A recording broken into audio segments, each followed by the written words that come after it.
परम पिता परमात्मा पूर्ण ब्रह्म सारी सृष्टि के रचनहार कबीर परमेश्वर जी की असीम रजा से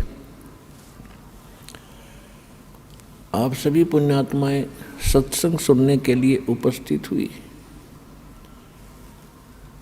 जिन पुण्यकर्मी प्राणियों के युगों युगों के बहुत ही पुण्य एकत्रित हो जाते हैं उनको मानव शरीर प्राप्त होता है। उनसे भी वो अच्छी आत्माएं हैं जो मानव शरीर प्राप्त करके परमात्मा की तड़प जिनके अंदर विद्यमान है, और उनसे भी वो अच्छी आत्माएं हैं, उनके पुण्य और भी अधिक हैं, जिनको मनुष्य शरीर के अंदर सतगुरु प्राप्त हो जाते हैं और परमात्मा की यथार्थ भक्ति विधि प्राप्त हो जाती है। तो आप सभी पुण्यात्माएं उस श्रेणी की हो जैसे गुड बेटर बेस्ट, आप वो बेस्ट कर्मों वाली आत्माएं हैं जो सतलोक आश्रम बरवाला से दीक्षित हो चुके इस दास से। आपके कर्मों का आपको ज्ञान नहीं, क्योंकि लाल की कीमत को लाल नहीं जानता, जोर ही बताता है ये कितनी कीमत का है। आप वो आत्मा हैं परमात्मा जिनके लिए युगों से भटक रहे थे। गोता मारूं स्वर्ग में जा बैठूं पाताले, गरीब दास ढूंढता फिरूं अपने हीरे मोती लाले। कबीर साहब गरीबदास जी को बता रहे हैं परमात्मा के गरीबदास मैं भटक रहा हूँ अपनी प्यारी आत्माओं को, जो भी कभी मेरे शरण में आई हैं उनके साथ मेरा एक विशेष कनेक्शन हो जाता है। मेरी जिम्मेवारी बन जाती है कि उनको यहाँ से निकालूं। उनके लिए मैं कभी पाताल में, कभी स्वर्ग में, कभी पृथ्वी लोक पर उनको प्रेरित करने के लिए मैं फिरता रहता हूँ, घूमता रहता हूँ। आज आप परमात्मा की शरण में आए हो, कबीर भगवान की ही रजा से यहाँ आए हो। उन्होंने कोई भी कारण आपको यहाँ लाने का बनाया, कोई कष्ट हुआ, किसी साथी सहयोगी बहन भाई ने आपको यहाँ का ज्ञान बताया, या कोई पवित्र पुस्तक मिली, या कोई सीडी आपको सुनने को मिली, या किसी पुण्य कर्मी प्राणी के चैनल के ऊपर आपने परमात्मा की कथा सुनी, ये सब लीला परमात्मा कबीर जी ही कर रहे हैं। आप तो यहाँ इस काल के इस जुगाड़ में सारा जीवन खो देते हो। सभी प्रयत्नशील हैं, कोठी बने, घना धन हो, सुखी हो, बैंक बैलेंस हो, और हो वही रहा है जो होना होता है, क्योंकि आपकी जो किस्मत के अंदर जो प्रारब्ध में लिखा जाता है आपको आजीवन वही प्राप्त होता है। बेशक आप कितने ही पाप कर्म बिगाड़ो, चाहे चोरी करो, डाके मारो, रिश्वत ले लो, और चाहे आप कोई और हथकंडा अपनाओ धनी बनने के लिए, आपको केवल लिखा लेख किस्मत का ही प्राप्त होता रहेगा। और पाप आप जो करोगे अधिक धनी बनने के लिए कहीं से पैसा एकत्रित भी कर लोगे, वो पैसा नहीं रहेगा। कोई सदस्य घर का बीमार हो जाएगा, कोई पशु खराब हो जाएगा, या कोई पैसे लेकर देखो ना, या कोई लूट लेगा कि चोरी हो जाएगी, और वो पाप ज्यों के तो रहेंगे, वो चोरी नहीं होते, वो आपने कुत्ते गधे सूअर बनकर फिर भोगने पड़ेंगे। तो पुण्यात्माओं परमात्मा का विधान है, ये किसी डूम बाट के गीत नहीं है। इन पर आपने घना जोर देना पड़ेगा, और जिस दिन आप समर्पित हो जाओगे कि कबीर इज गॉड, परमात्मा कबीर है, और इस धरती पर कोई ज्ञान नहीं, कोई भगवान नहीं, और ऐसा कोई सच्चा नाम नहीं, उसी दिन से आपका हाथ पकड़ लेगा परमात्मा। और जब आप भगवान के होगे फिर आपको चिंता क्या। सिर सौंप्या गुरुदेव को, सफल हुआ ये शीश, नित्यानंद इस शीश पर आप बसे जगदीश। जब ये शीश मालिक को सौंप दिया तो ईब वो उसका हो गया, हमारा नहीं रहा। और उस धनी के शीश ने फिर जोखिम क्या, उसको कौन टच कर सकता है, उसको कौन डिस्टर्ब कर सकता है।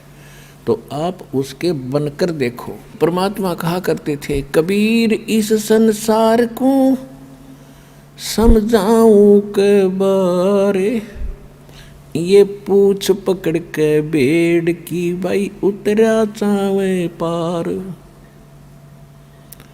और परमेश्वर से प्राप्त ज्ञान के आधार से उन्हीं का ज्ञान गरीबदास जी ने बताया है। भेड़ पूछ को पंडित पकड़े, ये बादो नदी बिहंगा, गरीबदास वो भवजल डूबे, जा नहीं साध सत्संगा। परमात्मा कहते हैं, कबीर इस संसार को समझाऊं कै बार, और ये पूछ पकड़ के भेड़ की और दरिया से पार होना चाहते हैं। इन नकली गुरुओं ने, अज्ञानियों ने आपको भवसागर से पार होने की जो विधि बताई है, जो देवी देवताओं की पूजाएं, अन्य मंत्र जो सदग्रंथों में प्रमाणित नहीं है, वो शास्त्र विधि त्याग कर मनमाना आचरण है। वो साधनाएं जो आप कर रहे हो वो तो ऐसी हैं जैसे कोई मूर्ख और किसी भोली आत्मा को सलाह दे दे जो दरिया से पार होना चाह रहा हो, उसको ये कह दे कि ये भेड़ पकड़ ले, इसकी पूंछ पकड़ कर दरिया में घुस जा, ये तुझे परले पार कर देगी। आपको खूब पता है वो भेड़ की पूंछ पकड़ कर पार नहीं होया जा सकता। उसके लिए तो एक सुदृढ़ नौका चाहिए और फिर उसमें खेवट चलाने वाला भी ठीक आदमी, एक्सपर्ट हो, तब पार हुआ जाता है। तो परमात्मा कहते हैं कि ये भोली आत्माएं साधना तो शास्त्र विरुद्ध कर रही है और सभी बात करते हैं ऊपर पार होने की। इसी प्रकार गरीबदास जी कहते हैं कि भेड़ पूछ को पंडित पकड़े, ये विद्वान पुरुष गुरु लोग साधना शास्त्र विरुद्ध कर रहे हैं, वो भेड़ की पूंछ पकड़े बैठे हैं। और भादो नदी बिहंगा, भादवा के अंदर बहुत ज़्यादा वर्षा होती है और दरियाएं एक विशेष रूप धारण करके और फ्लो होकर चलती हैं, बड़े भयंकर पानी ले करके। तो कहते हैं उसमें से पार होना है आपने, और उसके लिए आप भेड़ की पूंछ पकड़े बैठे हो। गरीबदास व भवजल डूबे, जा नहीं साध सत्संगा, कि जिनको सतगुरु का सत्संग नहीं मिला वो भवसागर में डूब जाते हैं गलत साधनाएं करके। कबीर साहब कहते हैं, तीर्थ कर कर जग मर्या, उड़े पानी नाए, राम नाम जप्या नहीं फिर काल घसीटे जावे। कहते गंगा काठे घर करो, गंगा किनारे घर करो, और चाहे पीवो निर्मल नीर, मुक्ति नहीं सतनाम बिना, यों कह रे साहिब कबीर। काशी करवत लेत हैं, आण कटावे शीश, ये बन बन भटका खात हैं, ऐसे मिले नहीं जगदीश। पुण्यात्माओं, हम परमात्मा के लिए असंख्य युगों से भटक रहे हैं। जब से हम भगवान से बिछड़े हैं, उस सच्चे स्थान को, सुखदायी स्थान को, उस सुख सागर को छोड़कर हम इस काल की जोड़ी में आ गए, इस गंदे पानी में। उसी दिन से आत्मा को आभास है कि वो सुख पुनः प्राप्त हो, और उस सुख की प्राप्ति के लिए काल ने आपके ऊपर पर्दा डाल दिया। या त्रिगुणमयी माया, रजगुण ब्रह्मा, सतगुण विष्णु, तमगुण शिव जी के अंदर से निकल रही एक ऐसी किरणें आपको अचेत कर देती हैं, आप पर इतना प्रेशर डाल देती हैं कि आप रोजी रोटी तक सीमित हो जाते हो। और फिर भक्ति के लिए कभी अंगड़ाई लेती है आत्मा, तो उसके लिए काल ने करोड़ों की संख्या में ये दूत बैठा रखे हैं काल के, जो गलत साधना बताते हैं, शास्त्र विरुद्ध भक्ति बताते हैं। अगर किसी की आत्मा भक्ति की तरफ प्रेरित होती है तो इन काल के दूतों के जाल में फंस कर अपना जीवन नाश कर जाती है। फिर इसने सोचा है कि निर्धन सोचता है कि मुझे धन घना हो तो मैं सुखी हो जाऊं। जिसके पास माया होगी वो सपने में भी सुखी नहीं हो सकता। ये याद रख लियो, दास के वचन नहीं, ये परमात्मा के वचन है। सुखी कौन होगा उसकी विधि बताते हैं। अब जो धनवान हैं वो ये सोचते हैं कि ये राजा लोग सुखी होंगे, राजनेता सुखी होंगे। इनको सोपन में सुख नहीं, ये सिर्फ एक छोटी सी प्रभुता पाकर इधर उधर से अटपट करके अपना जीवन व्यतीत कर रहे हैं। और हमने देखा कि ये बड़ी इनकी मौज होगी, आगे पीछे इनके गाड़ियाँ चलती हैं और पुलिस रहती है साथ में। ये सुख का साधन ही नहीं है। फिर ये राजा लोग समझते हैं कि देवता लोग सुखी होंगे स्वर्ग के अंदर। स्वर्ग में तो आग लग रही है। परमात्मा ने कहा कि ब्रह्मांड 2100 आग लगी है और कृत्रिमबाजी सभी ठगी है। देवता लोग समझते हैं कि इंद्र सुखी होगा, हमें सुख नहीं। इंद्र का सुख आपने बहुत बार पढ़ा भी और सुनाया भी है। इंद्र अपना समय पूरा करके स्वर्ग का राजा अगले जीवन में गधे की योनि में जाओगा, डेफिनेट, ये रूल है। तो खाक सुख उस इंद्र को। इंद्र सोचता है कि ब्रह्मा विष्णु महेश सुखी होंगे। इन ब्रह्मा विष्णु महेश की हिस्ट्री आप पढ़ के देख लो। श्री रामचंद्र रूप में विष्णु जी आए थे, सारा जीवन जंगल में धक्के खाए, फिर रावण के लट्ठम लट्ठा, और फिर आकर राजा बन गए। बच्चे कहीं आप कहाँ, वो जीव सुखी हो सकता है? और अंत कैसे हुआ था श्री रामचंद्र जी का? जब अपने बच्चों से मिलने की चेष्टा की तो पृथ्वी में धस गई वो सीता, तो पृथ्वी में समा गई और पुत्रों ने उससे बात करने से मना कर दिया। और फिर आकर के उन्हें सरयू नदी में जल समाधि ली, जिंदा डूब गया। तो क्या ये सुख है? विष्णु जी को सुख है? फिर श्री कृष्ण जी की हिस्ट्री देख लो। जेल में जन्म हुआ, मम्मा दुश्मन, कभी केसी, कभी चानौर, कभी जरासंध, कभी काल्यवन, लठ ले आएंगे। और अंत कैसा हुआ? श्री कृष्ण जी के सामने पूरा यादव कुल नाश हो गया, आपस में लड़का मर गया। और जो बुजुर्ग सबसे पीछे रह जा, सबकी मृत्यु देख ले, वो जीव सुखी नहीं होता। परमात्मा कहते हैं, भाई तन दर सुखिया कोई ना देखा, जो देखा सो दुखिया हो। उदय अस्त की बात करते हैं, मन सबका किया विवेका हो। सबका किया विवेका हो। भाई घाटे बाधे सब जग दुखिया, के गृहस्थी बैरागी हो। घाटे बाधे सब जग दुखिया, क्या गृहस्थी बैरागी हो। सुख देव ने दुख के डर से, गर्भ में माया त्यागी हो। गर्भ में माया त्यागी हो। तन दर सुखिया कोई ना देखा, जो देखा सो दुखिया हो।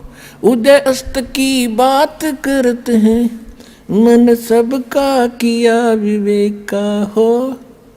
सबका किया विवेका हो।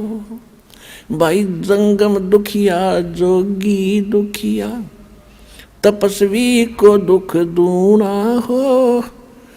भाई जंगम दुखिया जोगी दुखिया, तपस्वी को दुख दूना हो। आशा तृष्णा सब में व्यापे, कोई महल न सुना हो।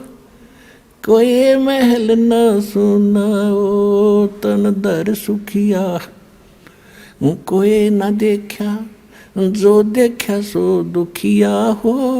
उदय अस्त की बात करते हैं, मन सबका किया विवेका हो। सबका किया विवेका हो। भाई साच कहूँ तो ये जग ना माने, पर झूठ कही ना जाई हो। साच कहूँ तो या जग ना माने, पर झूठ कही ना जाई हो। ये ब्रह्मा विष्णु शिव जी दुखिया, जिन ये राह चलाई हो। जिन ये रहा चलाई ओ तंदर सुखिया, कोई न देखा जो देखा सो दुखिया हो। उदय अस्त की बात करते हैं, मन सबका किया विवेक का हो, सबका किया विवेक का हो। भाई सूरपति दुखिया, इंद्र को सूरपति कहते हैं। सूरपति दुखिया भूपति दुखिया, ये रंग दुखी बपरीती हो। सूरपति दुखिया भूपति दुखिया, रंग दुखी बपरीती हो। कहे कबीर और सब दुखिया, एक संत सुखी मन जीती हो। संत सुखी मन जीती हो, तन दर सुखिया, कोई न देखा जो देखा सो दुखिया हो। उदय अस्त की बात करते हैं, मन सबका किया विवेक का हो, सबका किया विवेक का हो। भाई सूरपति दुखिया भूपति दुखिया, रंग दुखी बपरीती हो। सूरपति दुखिया भूपति दुखिया, रंग दुखी बपरीती हो।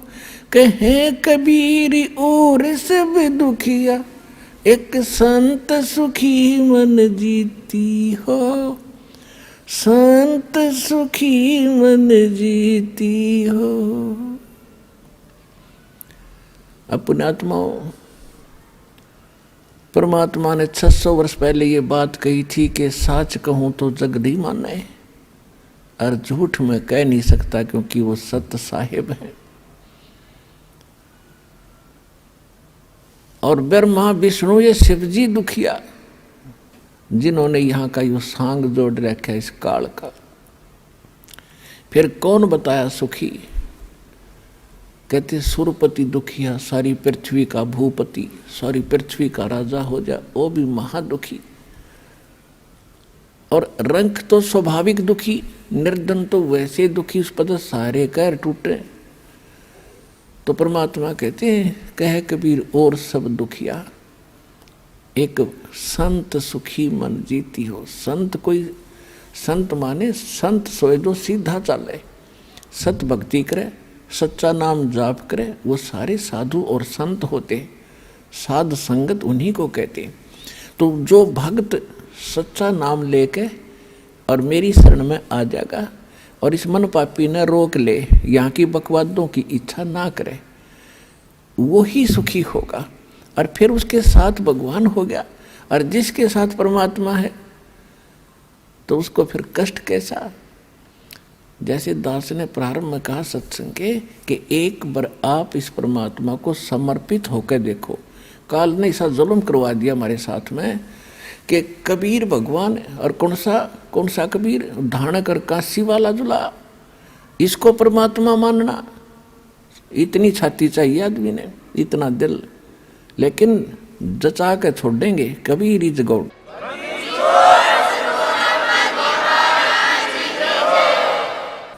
तो कबीर परमात्मा को भगवान सिद्ध करना और उसको हृदय में जचाना, इसने जुल्म कर दिया हमारे साथ। एक 4 ईंट लगा रखी उड़ा कुत्ते मुत्ते, वो भी भगवान है, और सारे भगवान है। जंडी भी भगवान और तुलसी भी भगवान, कबीर भगवान नहीं। अरे फूटे भाग हमारे, ऐसे गुरु मिले हमें। तो अब आपको सतगुरु मिल गए हैं, और सबके अज्ञान की आज धोती सी धोकर दर दी, इनकी पालिश तार दी। सच्चा ज्ञान आपके हृदय में जचा दिया और जच जाएगा। 9 मण सूत उलझिया, ऋषि रहे जख मारे। सतगुरु ऐसा सुलझा दे भाई, उलझे न दूजी बारे। परमात्मा खेल तो सारा आप ही कर रहे हैं। स्वयं ही वो सतगुरु हैं, स्वयं ही वो परमात्मा है। आज से 600 वर्ष पहले वो परमात्मा इस सारे ज्ञान को सुलझा कर धर गए थे, लेकिन हम अज्ञानी गुरुओं के फंसे रहे परमात्मा के सुलझे सालझे सूत को ना छेड़ा। हम वो टूटे फूटे अड़ंगे इकट्ठे करते रहे और उसी को सोचते रहे से हम अपना काम चलाएंगे। तो परमात्मा कहते 9 मन सूत उलझिया, 1 किलो सूत, 1 सेर सूत जो कच्चे धागे होते हैं, अगर वो उलझ जाना जुलाई का सारा दिन व्यतीत हो जाता था उसको सेट करने में। और जब वो टूट जाए उसमें गांठ पड़े और गांठ लग गई तो कपड़ा बना कर देते थे, तो वो उलाने देते थे, आधी कीमत देते थे कि इसका 6 तक गांठ लगा दी, इतना हम नहीं देंगे इसके पूरे पैसे। इसलिए दुल्हाओं के सामने वो सूत उलझ जाना सबसे बड़ी समस्या होती थी। उसको सुलझाए बिना वो अपना काम नहीं कर सकता, रोजी रोटी चले नहीं। और परमात्मा कह रहे ये तो 9 मन सूत उलझा कर धर दिया इन अध्यात्म मार्ग का। तो फिर उनसे पूछा कि परमात्मा फिर ये सुलझ जाएगा कैसे? तब कहा था सतगुरु ऐसा सुलझा देगा, उलझन दूजी बार। अब इस कलयुग में अध्यात्म ज्ञान नहीं उलझ सकता, कोई भक्ति करियो चाहे मत करियो, वो उसका भाग्य और दुर्भाग्य साथ होगा, ऐसा बना दिया है।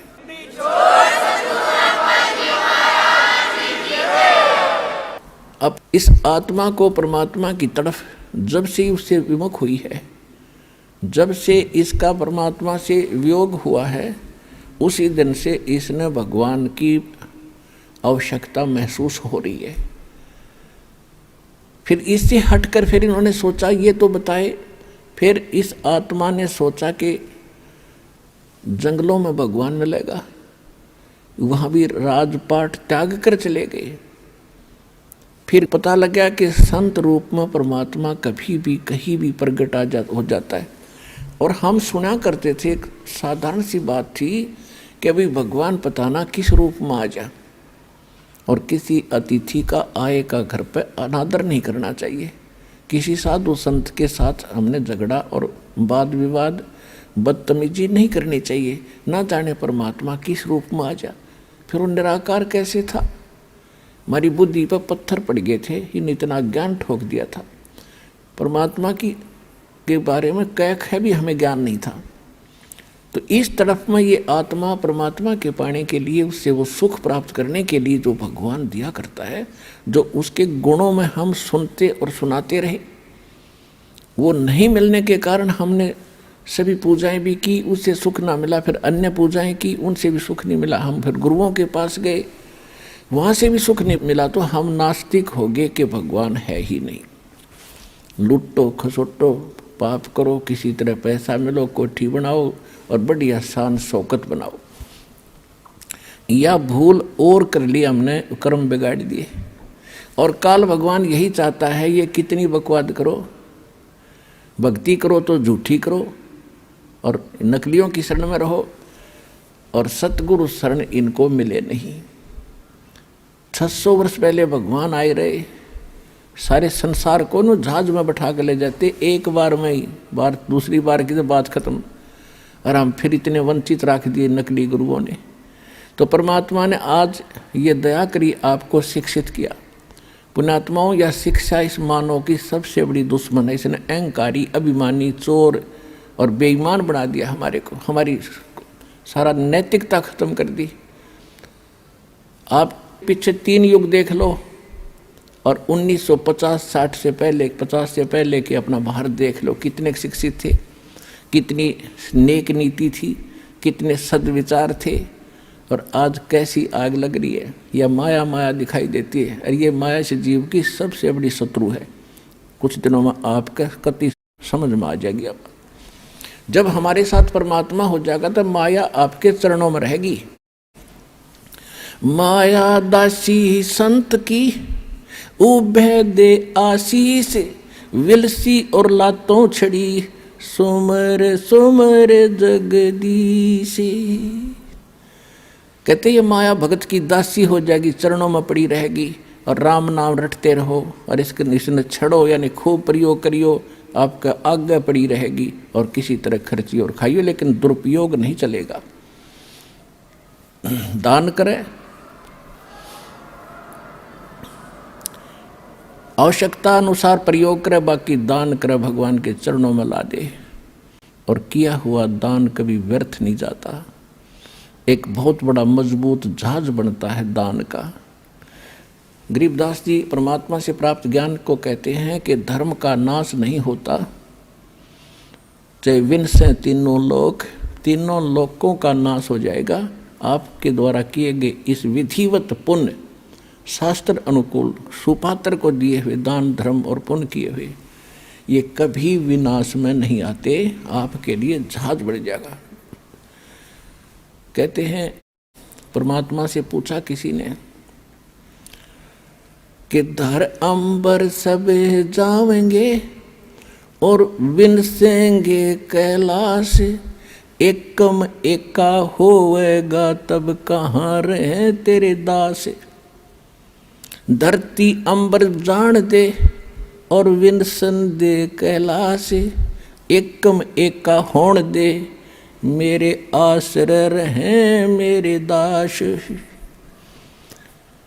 कि मेरे भक्त मेरे द्वारा बताई गई इस विधि और इस धर्म पुण्य के जहाज में बैठ के और ऐसे रहेंगे जैसे नौका जल के ऊपर रहा करती है। ये धर्म के कारण ये विनाश में नहीं आएंगे, चाहे तीनों लोकों का भी नाश बेशक हो जाए।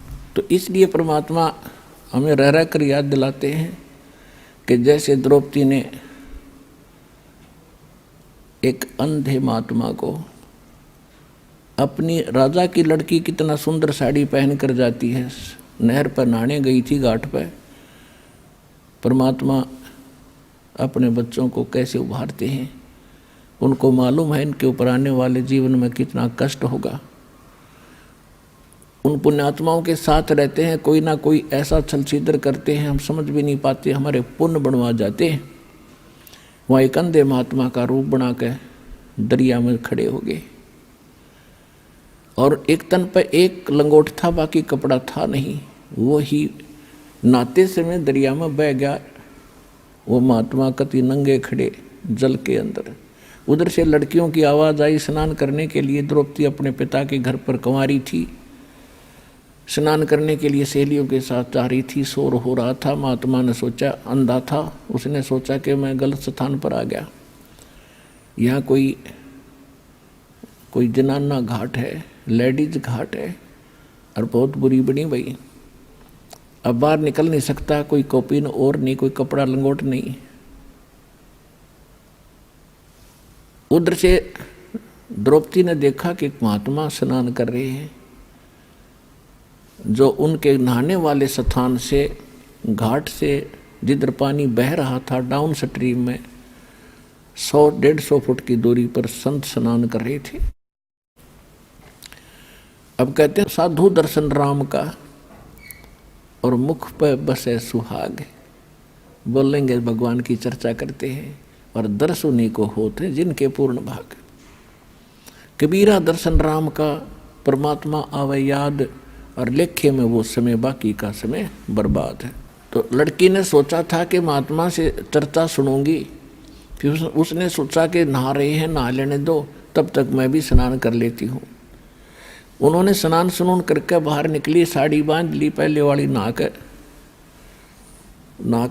ताजी साड़ी बांध कर लड़की खड़ी हुई। उसने देखा महात्मा तो अभी भी जल के अंदर है, नहा नहीं रहा है, ये कुछ चीज खोज रहा है। फिर अपनी दिव्य दृष्टि से देखा लड़की ने कि बाहर कोई कपड़ा नहीं, महात्मा निवस्त्र है और शर्म के मारे ये बाहर नहीं आ रहा है। और ये महात्मा शर्मिंदा होकर के सारा दिन इसमें खड़ा रहेगा, जल में बाहर आ नहीं सकेगा। तो लड़की ने अपनी साड़ी में, राजा की लड़की कितनी कीमती साड़ी पहनती है, अंडरस्टूड है। और उसने ये भी इंतज़ार नहीं किया द्रौपदी ने कि किसी नौकरानी से कह दूं कि डाल दे कोई कपड़ा चुंदड़ी, नहीं, क्योंकि विवेक नाम इसी का होता है। उसको पता था कि मैं रोटी खाऊंगी तो मेरा पेट भरेगा, मैं अपने हाथ से दान दूंगी तो मुझे मिलेगा। तो उसी समय उसने अपनी ही साड़ी में एक 8-9 इंच का एक गठ, एक बिलात ऐसे कपड़ा फाड़ा और महात्मा के लिए जल में छोड़ दिया दूर से। सोचा इसके हाथ लग जाएगा, ये बांध लेगा, फिर बाहर आएगा। अब वो अंधा था, दिखाई दे नहीं था, वो साड़ी का टुकड़ा साइड से निकल गया और वो ऐसे हाथ मार रहा था, ऐसे ढूंढ रहा था। लड़की ने दूसरा कपड़ा फाड़ के फिर डाल दिया, इतना ही साड़ी में से। फिर और टुकड़ा फाड़ा, एक लीर, एक छोटा सा टुकड़ा फाड़ के डाल दिया। ऐसे 7-8, ये देखो 2 कितनी होगी, 1.5 फुट, ऐसे 7-8 कॉपीन पाड़ पाड़ कर डाल दी, लेकिन संत का हाथ लगे नहीं, क्योंकि उसको दिखा नहीं था। अब लड़की ने सोच, दूर इसलिए खड़ी थी कि संत जी को पता लग गया कि लड़की है, कहीं वो आगे न ना सरक जा, आगे दरिया बहुत गहरी है, महात्मा डूब जाएगा, मुझे पाप लगेगा। वह बोलने नो नहीं थी। उसने सोचा एक बड़ी लंबी सी लकड़ी लाई उठा के और उसका एक और पाड़ के एक पलांत की, यानी 8-9 इंच कपड़ा उसका लपेट के, और महात्मा जहाँ से कर रहा था उसके आसपास कर दिया। उसके हाथ लगा, लगते उसने पकड़ा और क्या देखा उसमें, हाथ हो, क्योंकि अंधे की आंखें हाथ होती हैं। उसने देखा ये वैसे बहकर आया हुआ कपड़ा नहीं है, ये किसी बेटी ने रहम किया है, अपनी विशेष साड़ी पाड़ कर मुझे दिया। तब कहते हैं साधु ने आशीष दिया, आशीर्वाद दिया कि बेटी आज तूने मेरा पर्दा रखा है, मेरी इज्जत रखी है, भगवान तेरा पर्दा रखे, तेरी इज्जत रखे, तेने गढ़ाए दे। कहते हैं साधु बोला सहज सुबह और जो चाहे सो कर दे। अब लड़की उस समय तो आ गई, क्योंकि परमार्थी प्राणी घना इस चीज़ के बारे में नहीं सोचा करते, क्योंकि वो राजा की लड़की, उसको सुख तो सारा था ही, वह ने सोचा मुझे तो सब कुछ प्राप्त है, बड़ी अच्छी बात है, संत तो आशीर्वाद दिया ही करते हैं, लेकिन वो आशीर्वाद ऐसे वैसे नहीं था। अब फिर वो लड़की का विवाह हुआ अर्जुन के साथ, कौरव में आपस में जुए में वो हार गए, द्रौपदी भी को भी जिता दिया। तब दुशासन ने सरेआम सभा के अंदर द्रौपदी की इज्जत लूटनी चाहिए, उसको बेइज्जत करना चाहा, नंगा करने के लिए। और वहाँ पर कौन बैठे थे, भीष्म पितामह, द्रोणाचार्य, कर्ण आदि तीन तो ऐसी हस्ती बैठी थी जो विशेष आदरणीय थी उन पूरे कौरव और पांडवों के लिए। एक विदुर थे उनके चाचा, पांडवों के, कौरवों के चाचा विदुर थे, और भी बहुत से लोग बैठे थे, सभासद बैठे थे। दुर्योधन ने दुशासन से कहा कि हम अंधे हैं, अंधों की संतान हैं, क्योंकि द्रौपदी ने एक दिन व्यंग कर दिया था दुर्योधन के ऊपर। राजा युधिष्ठिर ने शीशे का महल बनवाया था और दुशासन को आमंत्रित किया था सभी को कि आइयो हमने मकान बनाया, भोजन पाइयो। दुशासन की टक्कर लगी, शीशे में दिखा कौन, वो गिर गया। द्रौपदी खड़ी होकर हंस रही थी और कहने लगी अंधों के अंधे ही पैदा होते हैं। वैसे इस तरह की बकवाद हमने देखो शिक्षा इनसे ये लेनी चाहिए कि इस तरह के व्यंग हमने नहीं कसने चाहिए। और फिर भी एक लड़की ने स्वाभाविक देवर भाभी के हिसाब से उसने कह भी दिया था तो के बिजली गिर गई।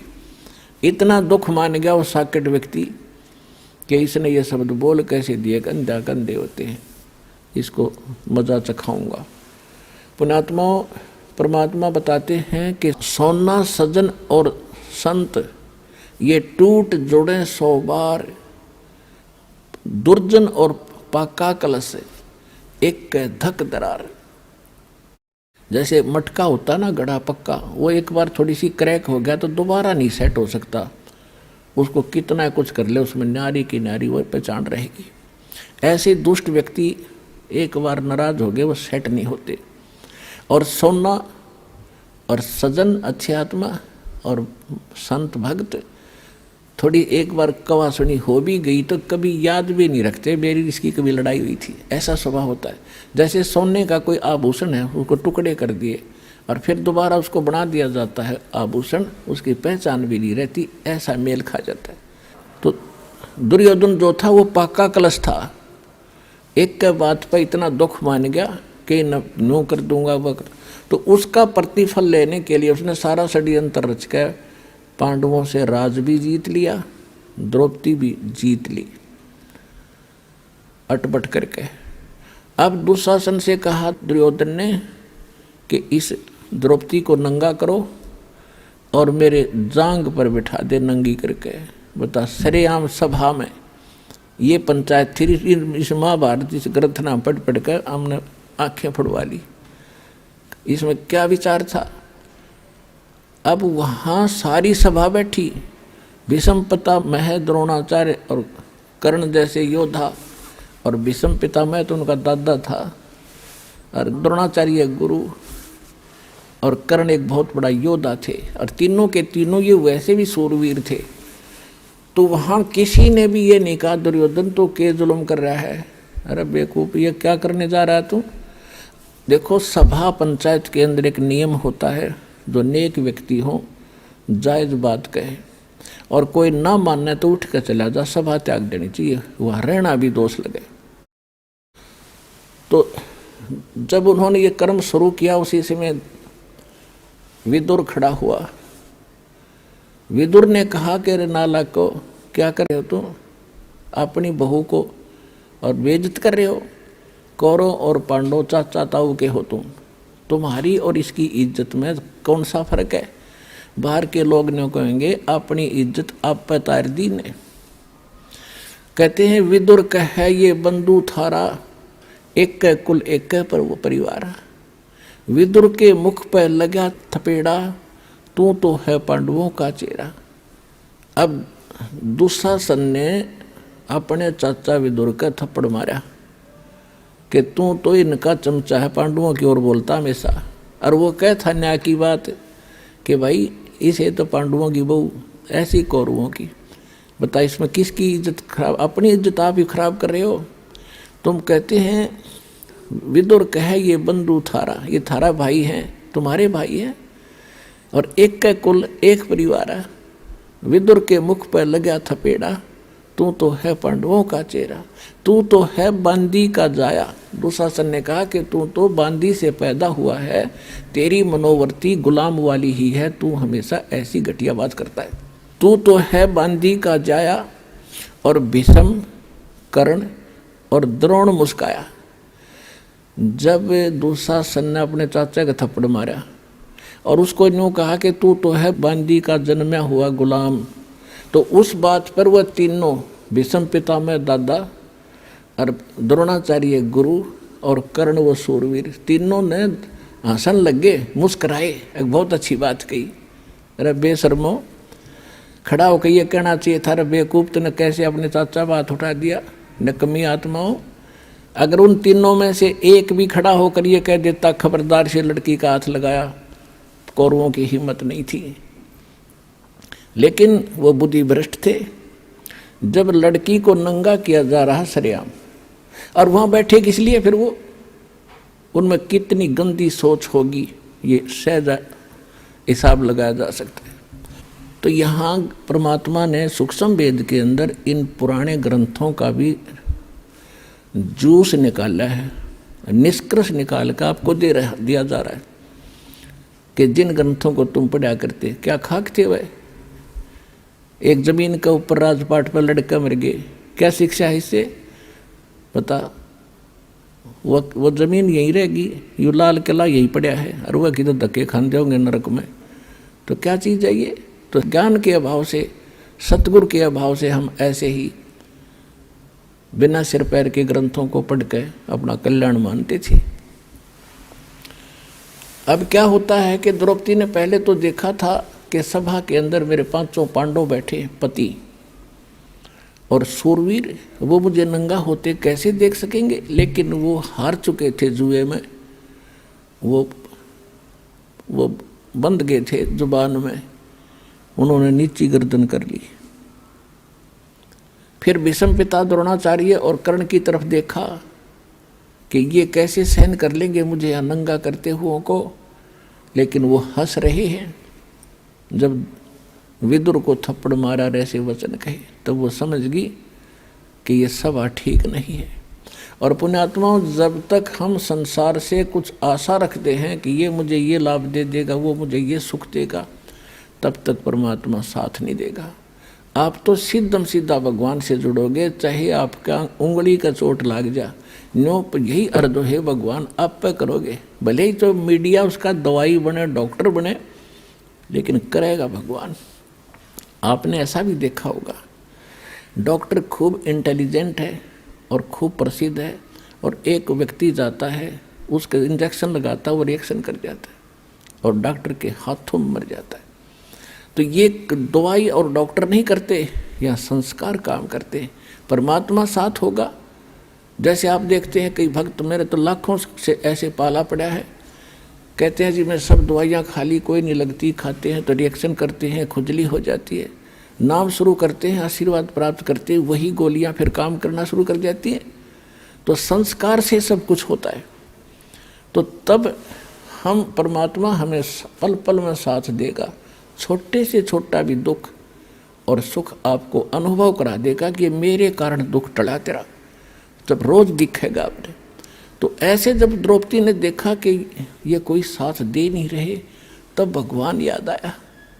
और हम भी ऐसा ही करते हैं, जब हमारे यहाँ के सब रास्ते बंद हो जाते ना, औषधि भी काम नहीं करती, जब हम भगवान याद करें अपने आत्माओं। अब परमात्मा को याद तो सभी करते हैं आपत्ति में, लेकिन किसको राहत मिलती है? या तो उसके पिछले जन्म के पुण्य हो, उनसे भी लाभ दे देता है परमात्मा।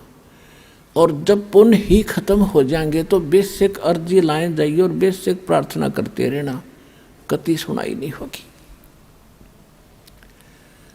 अब जैसे द्रौपदी ने वो एक पुण्य किया था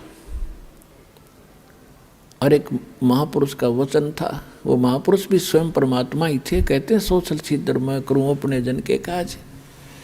तो द्रौपदी कभी किसी जन्म में भगवान की शरण में रही हुई है वो आत्मा, और उनके पीछे परमात्मा कहते हैं जो बच्चा गौ की नज़र में, न्यो साईं को संत, और भक्तों के पीछे फिरे वो भगत वत्सल भगवंत। अब द्रौपदी ने जब याद किया, हे भगवान आज इज्जत इस दासी की आपके हाथ में है।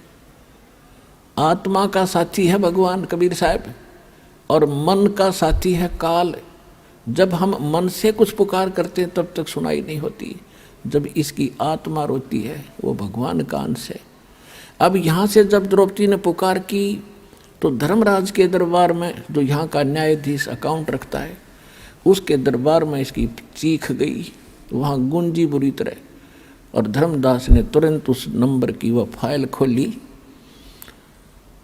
जिसमें उस आत्मा के कुछ पुण्य और पाप डिपॉजिट थे। देखना चाहा कि इस आत्मा का कोई ऐसा कर्म है जिससे मैं मदद करवा सकता हूँ। उसने देखा कि एक संत महात्मा का आशीर्वाद से इसने एक छोटा सा 9 इंच का कपड़ा दान किया हुआ है, और उसके आशीर्वाद से तो मैं खूब दे सकता हूँ इसको। तो उसी समय वहाँ से रिफ्लेक्शन किया, और श्री कृष्ण जी को वो गुरु रूप में पूजा करती थी, मानती थी। और श्री कृष्ण खेला अपनी पत्नी रुक्मणी के साथ शतरंज, घर में महल में बैठा। तो वहाँ से रिफ्लेक्ट होकर धर्मराज के दरबार से वो पुण्य श्री कृष्ण के अंदर वो शक्ति वो आया। जब वो पास से डाल रहा था श्री कृष्ण, जैसे खेलते हैं ना शतरंज, ऐसे डालते हैं 11 कच्चे 12 पक्के 12 ऐसे। तो उसने 5 सेट डाले थे और एकदम हाथ ऐसे अकड़ गया श्री कृष्ण का, और नो करने लगा अनंत अनंत अनंत। कृष्ण में भूत सा बढ़ गया। अब रुक्मणी कहने लगी हाथ पकड़ के कि बोल ढंग से बोल, अनंत अनंत क्या कर रहा है, बोल 12 हैं कच्चे 18 हैं क्या है, और ये अनंत क्यों कहा तो मुझे बता। तब परमात्मा ने उसकी दिव्य दृष्टि खोल दी। कहते हैं रुक्मणी कर पकड़ा मुस्काई, अनंत कहा मोको समझाई। अब श्री कृष्ण जी को परमात्मा ने चेतना दी, क्योंकि करता वही है, उसके हाथ में रिमोट है। वो कौन से इंस्ट्रूमेंट से, कौन सी तोप से, कौन सी मिसाइल से कौन सा काम ले, उसके हाथ में रिमोट है। तो श्री कृष्ण जी के अंदर परमात्मा ने वह पावर भेजी, वो पुण्य भेजा, और फिर वो तो वहाँ उसको दिखा दी कि द्रौपदी को दुशासन ने पकड़ रखा है और उसकी इज्जत खराब करना चाहता है। और तो वहाँ परमात्मा बुलवा रहे हैं श्री कृष्ण से कि हमरा भगत पे छोड़ी हुई, दुशासन ने द्रौपदी पकड़ी, हमरी भक्त सकल में सिखरी।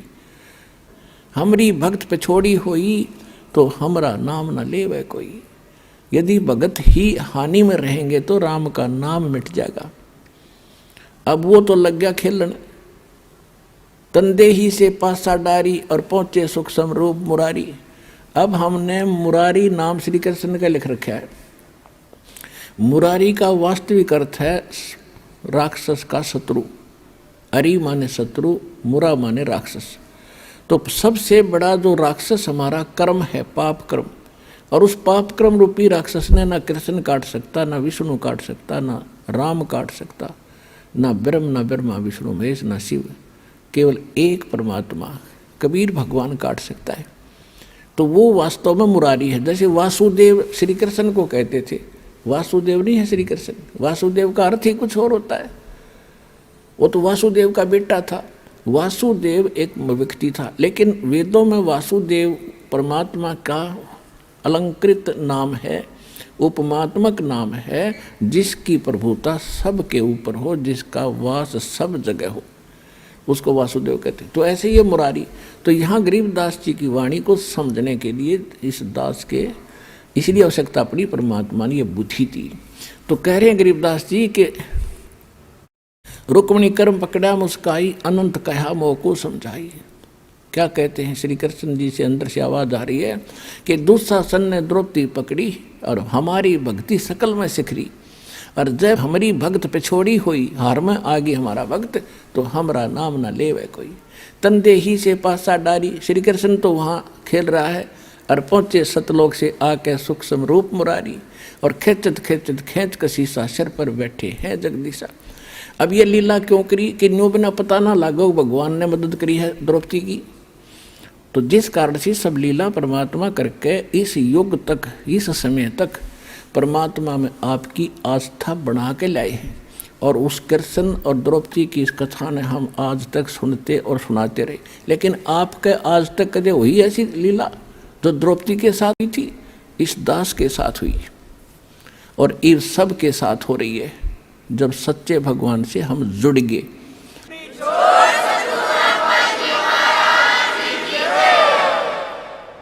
अब इसी प्रसंग को पूरा करते हैं। कहते खेचत खेचत खेच कसीसा और सिर पर बैठे हैं जगदीशा। द्रौपद सुता को दिन ने लीर जाके अंत बढ़ाए चीर। द्रौपद सुता के चीर बढ़ाए, शंख शंखों पार नहीं पाए। अब उसने खूब खींच खींच कर छक लिया। दुशासन इतना तगड़ा आदमी था, कहते 1000 हाथियों जितनी ताकत थी उसमें। जैसे आजकल तो मशीन ये मोटर होती है, उनको हॉर्स पावर से उनको मापते हैं, उनकी ताकत को आंकते हैं। उस समय एलिफेंट पावर से तोला जाता था। 1000 एलिफेंट पावर जितनी ताकत पावर थी उसमें दुशासन में। और द्रौपदी कहते कोमल अबला, और जो भगवान के आश्रय हो गए, कहते न्यू रखूँगा अपने भक्तों को। अब कहते हैं एक कम एक का होण देर भी संदेह कैलाश, मेरे आश्रय न्यू रहेंगे मेरे दास। अब दुशासन के सामने द्रौपदी की क्या औकात थी। एक झटके पता नहीं कहाँ पड़े जाके, और उसका पसीने आगे थक गया वो हार के, उसका चीर खत्म नहीं हुआ। अपने आत्माओं वो बात समाप्त हुई। कुछ दिनों के बाद श्री कृष्ण जब वहाँ आए पांडवों के पास, द्रौपदी ने पूछा कि हे परमात्मा, हे गुरुदेव, मुझ दासी पर आपने कौन से पुण्य की या कृपा करी जो मेरा चीर बढ़ा दिया। अब श्री कृष्ण जी को दिव्य दृष्टि दी भगवान ने।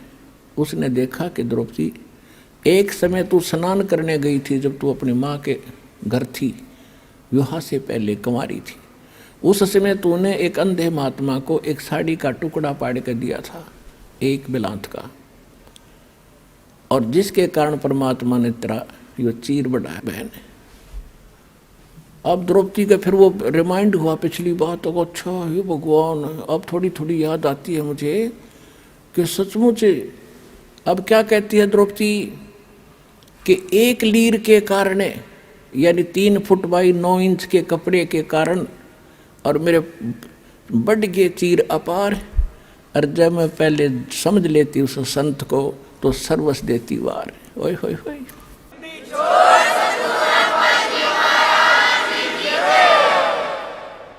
जैसे गीता जी में कहा है कि कुपात्र को दिया दान कभी सफल नहीं होता, और सुपात्र को दिया हुआ दान असंख्य गुना होकर मिलता है।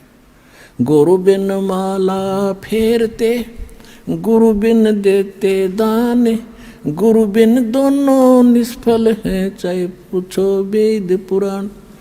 अपनात्मा ये अध्यात्म मार्ग है, अध्यात्म ज्ञान है। आप यहाँ विचलित हो जाते हो कि एक तरफ तो द्रौपदी ने कोई गुरु नहीं बना रखा था, उसने दान भी कर दिया, और यहाँ गुरु जी कह रहे हैं कि गुरु बिन माला फेरते, गुरु बिन देते दान, दोनों व्यर्थ हैं। अब देखो, ये भी कहा जाता है कि जैसे कर्म करेगा वैसा फल अवश्य मिलेगा।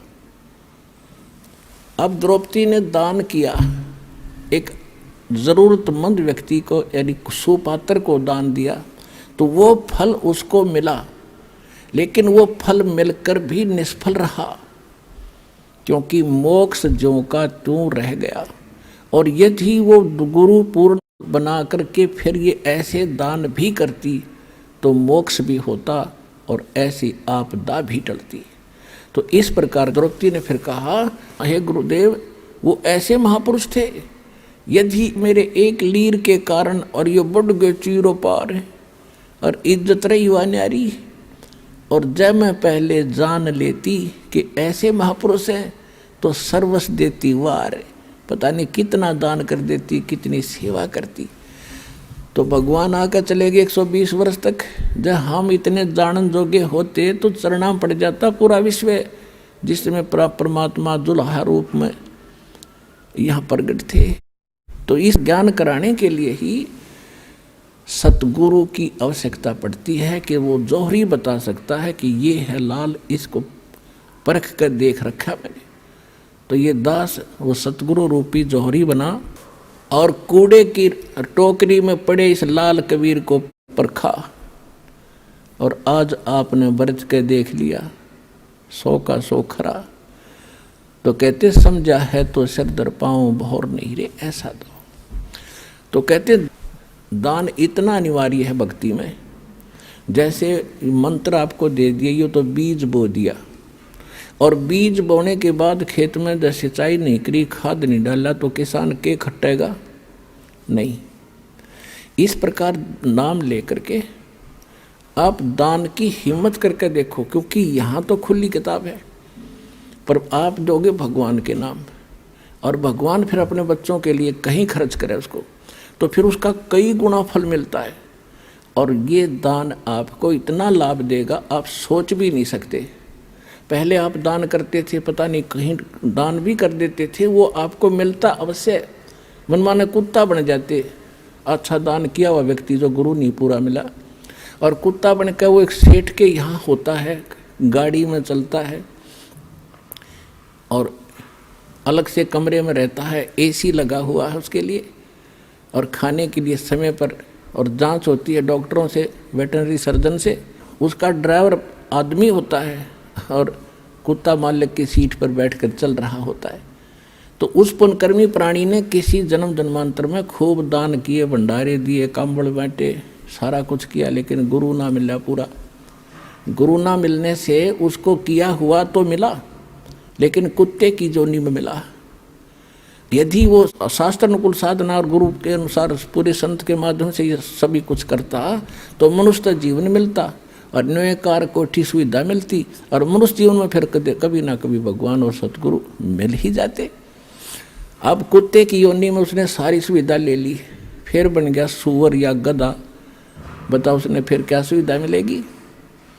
तो इसलिए बताया है कि गुरु बिन माला फेरते, गुरु बिन देते दान, गुरु बिन दोनों निष्फल हैं, ये पूछो वेद पुराण। फिर ये भी सत्य कर दिया कि जो किया हुआ ऐसा तो मिलेगा ही मिलेगा, लेकिन उस मिलने का कोई औचित्य नहीं। वो मिलो चाहे ना मिलो, जब तक मोक्ष नहीं हुआ और आपका यहाँ से पीछा नहीं छूटा तो वो दान भी व्यर्थ है। तो आज आपको वो सतगुरु और वो स्थान मिल गया। अब कहते समझा है तो सिर दर पाओ, मोहर नहीं रे ऐसा था।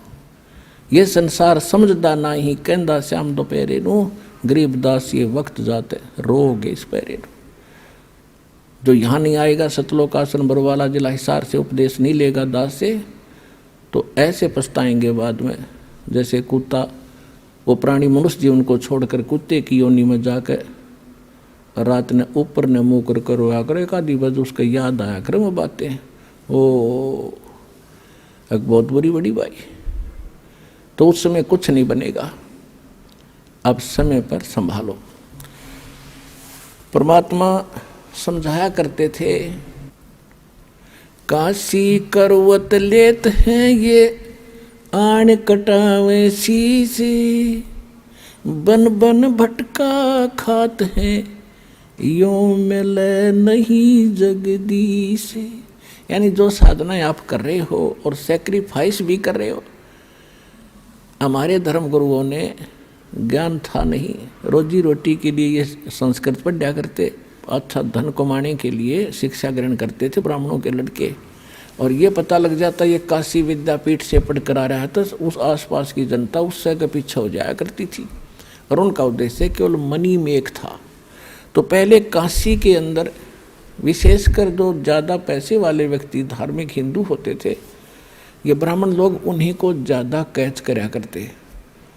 तो उनमें क्या था कि उन्होंने एक रूमर फैला दी कि भाई जो काशी में मरेगा वो तो जाएगा स्वर्ग में। और फिर एक उन्होंने बताया कि जो मगहर एक स्थान है उत्तर प्रदेश गोरखपुर के पास, उत्तर प्रदेश में गोरखपुर शहर के पास, अब उसका संत कबीर, जिला संत कबीर नाम रख दिया उस क्षेत्र का।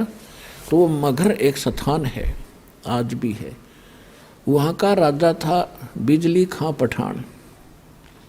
वो परमात्मा का शिष्य हुआ था। कैसे हुआ था कि वहाँ अकाल गिर गया था मगहर क्षेत्र में, उसकी राज्य में, और सारे जंतर मंतर करवा लिए थे, हाहाकार मच गई थी। तब किसी ने बताया था कि कबीर नाम के एक महापुरुष काशी में रहते हैं। काशी का राजा वीरदेव सिंह बघेल भी परमात्मा का शिष्य था। उसके मगहर के जो राजा थे बिजली खां पठान, वो बिजली खां पठान ने पता लगने के बाद परमात्मा को प्रार्थना करके अपने घर लाए थे मगहर में। तो परमात्मा के आशीर्वाद मात्र से वहाँ इतनी गजब की वर्षा हो गई थी, सारा पानी पानी भर दिया था। लंबी कथा पहले फिर कभी सुनाएंगे। अब ये सिर्फ एक जो आज विशेष सत्संग का कुछ अन्य है, जिससे प्रभावित होकर के वो मगहर के सभी हिंदू, और उसमें 50-50 हिंदू और मुसलमान है मगहर नगर में। एक कस्बा सा है मगहर, जैसे बरवाले से भी छोटा, तो उसमें और छोटा गांव सा था। तो उसमें 50-50 हिंदू और मुसलमान हैं, सारे के सारे परमात्मा के शिष्य हो गए, क्योंकि सारे मरे थे, तड़फे थे, कति एक एक दिन गणे थे, घास फूस खाकर जीवन व्यतीत कर रहे थे। तो सब ने परमात्मा की दीक्षा ली। बिजली खां पठान ने भी मस्तक टेक दिया। और वहाँ कहते हैं मुसलमान, एक मुसलमान था, उसके संतान नहीं थी, 60 से ऊपर उम्र होगी थी दोनों की। तब परमात्मा से अर्ज करी थी, परमात्मा ने आशीर्वाद दे दिया था, बेटा यह भी समस्या तेरी हल हो जाएगी। 10वें महीने लड़का हो गया। उसका आज पूरा मोहल्ला बना हुआ है, पूरा सैकड़ों घर।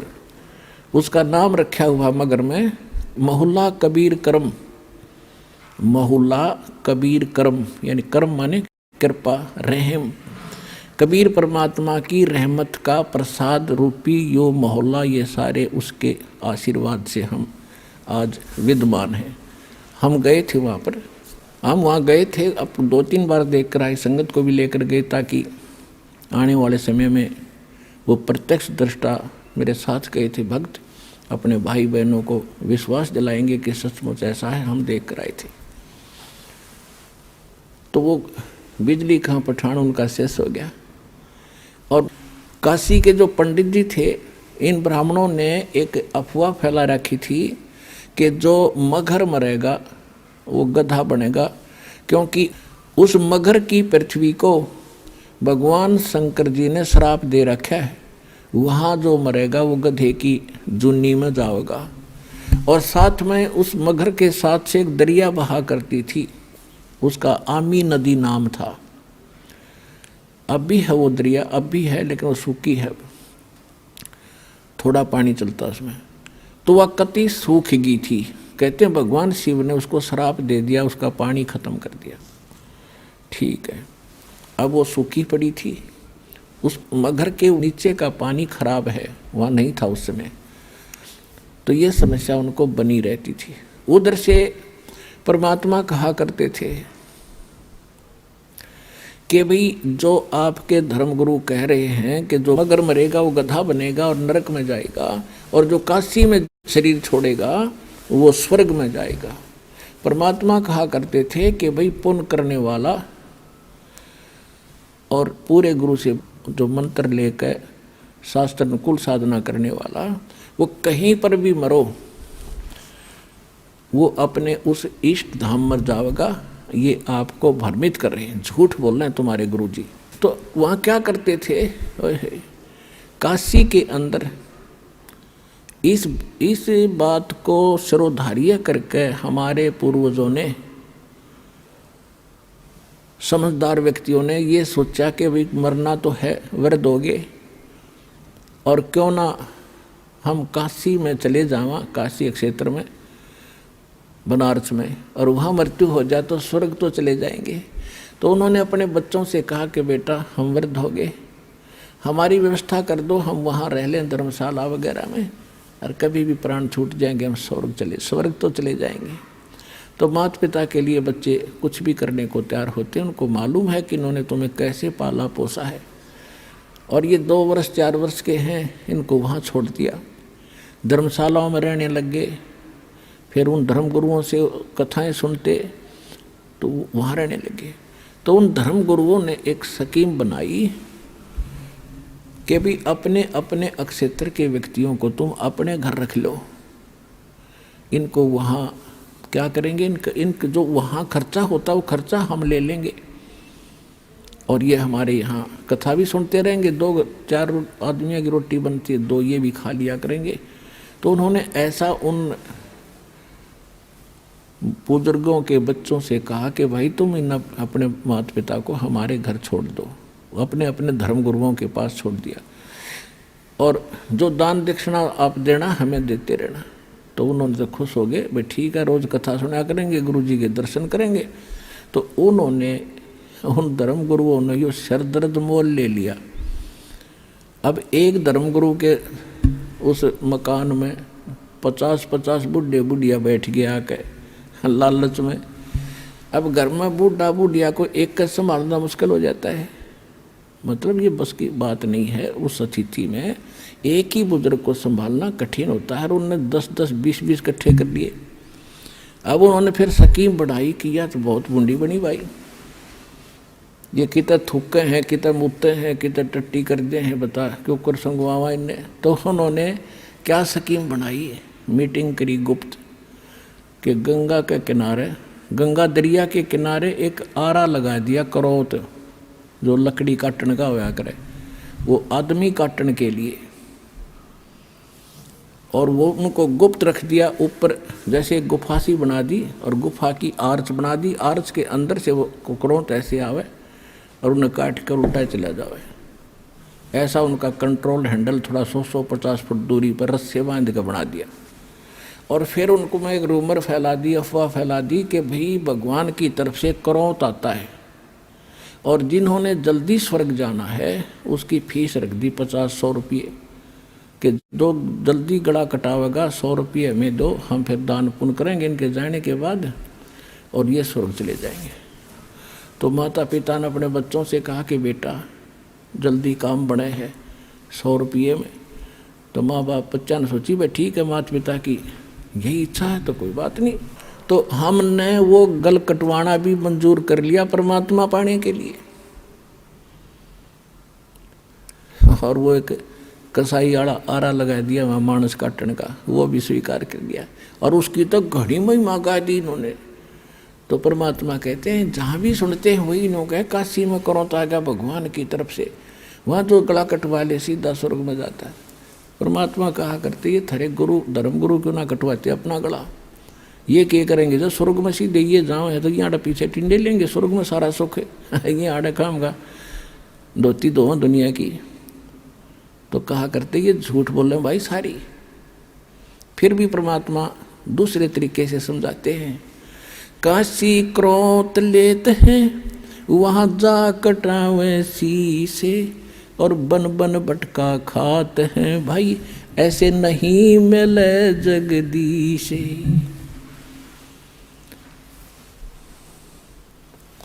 परमात्मा कहा करते ये पंडित ब्राह्मण गुरु यानी सभी ब्राह्मण नहीं, जो ब्राह्मण कर्म करते हैं, जो गुरु पद पर विराजमान है, उनके लिए कहा करते थे कि भाई ये आपके जो मंडलेश्वर हैं गुरुजी हैं ये सारे झूठे हैं, इनको ज्ञान नहीं है। और भाई अगर मगर मरने से यदि नरक में जाता है प्राणी तो मैं मगर मरूंगा, अनाउंसमेंट करवा दी परमात्मा ने कि भी इस दिन मैं मगर मरूंगा और उसके लिए प्रस्थान कर दिया। 120 वर्ष की आयु थी परमात्मा की उस समय, 120 वर्ष। और 120 वर्ष की आयु में 200 किलोमीटर पैदल चल कर गए। तो कहने का भाव ये है हर एक बात से पता चलेगा वो क्या थे। तो जब उन्होंने ये पता लगा, बिजली खां पठान को पता लगा कि गुरुजी यहाँ आ रहे हैं और यहाँ अपना शरीर छोड़ेंगे, और उधर से वीरदेव सिंह बघेल काशी नरेश को पता चला कि गुरुजी वहाँ जा रहे हैं अपना अंतिम सफ़र करने के लिए इस शरीर का, यानी वहाँ शरीर छोड़ेंगे। तो वीरदेव सिंह बघेल ने काशी के नरेश, वो हिंदू था और बिजली खां पठान जो है वो मुसलमान था। तो यहाँ के हिंदू जो शिष्य थे कबीर साहब के, इंक्लूडिंग वीरदेव सिंह बघेल, इन्होंने स्कीम बना ली कि वहाँ मुसलमानों का अक्षेत्र है और वो गुरुजी की बिरान माटी करेंगे, ज़मीन में दबेंगे और मुसलमान रीति से वो इनका अंतिम संस्कार करेंगे। ये हम नहीं देख सकेंगे, हम अपनी रीति से उसका संस्कार करेंगे और सबको यहाँ लाएंगे बनारस में। यदि सीधे हाथों बिजली खां नहीं मानेगा तो युद्ध करके लाएंगे। इस उद्देश्य से सेना साथ ले ली और वो से दर्शकों की तो कहना है ना कितने चाल पड़े। बिजली खां पठान को पता चला, सबकी व्यवस्था की, परमात्मा पहुँच गए। तो बिजली खां पठान ने कहा कि भगवान यहाँ पर एक सबसे बड़ी समस्या हमारे लिए ये है कि यहाँ कोई जल नहीं है और आदमी गणे आगे, चारों तरफ से दर्शक भी आगे हैं, इनके नहाने और धोने की व्यवस्था नहीं हो पाएगी। बाहर से कुछ जल मंगा रखा है, केवल पीने की व्यवस्था हम कर पाए हैं।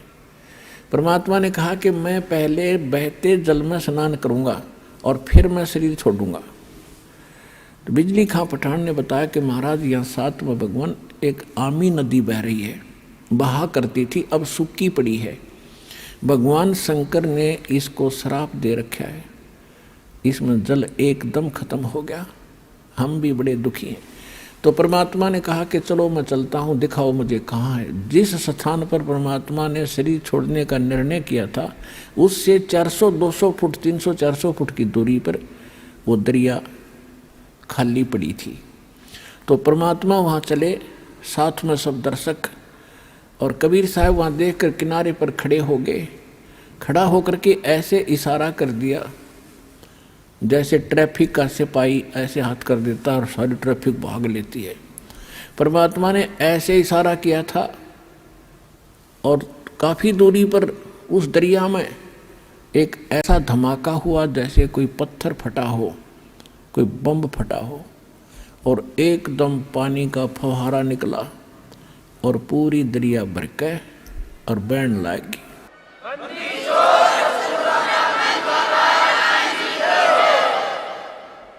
ऐसा निर्मल जल सतलोक से भेजा भगवान ने। वो तो बहाना था, खुड़के दुड़के गाते।